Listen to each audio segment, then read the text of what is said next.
Nüüd me oleme siin katsetanud igasuguseid võtteid, kuidas sellist ka pealtnäha kuivade õppeainete puhul motivatsiooni, huvi, haaratust lastel tõsta. Üks võimalus on õpetada matemaatikat koos robotitega.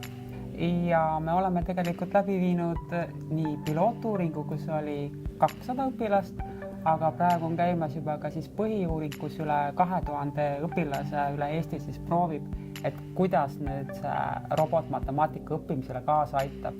Muidugi on võtmeteema ja millele peaks ka see meie uurimus täpsemalt vastust andma, et kuidas siis lõpuks nende eksamitulemustega on, kui see õppimine on ikka vahva on, et kas siis see üks ikka nagu kenasti peas seisab. Vähemalt selle piloodi tulemused ütlesid, et igal juhul ei lähe nad teadmiste mõttes, ei lähe teadmised alla, aga see suur uurimus, mis praegu käib, sealt me loodame saada siis kinnitust, et kas on võimalik kahte head asja korraga saada. Ja loodetavasti lõppkokkuvõttes siis kõige rohkem rõõmustab matemaatika.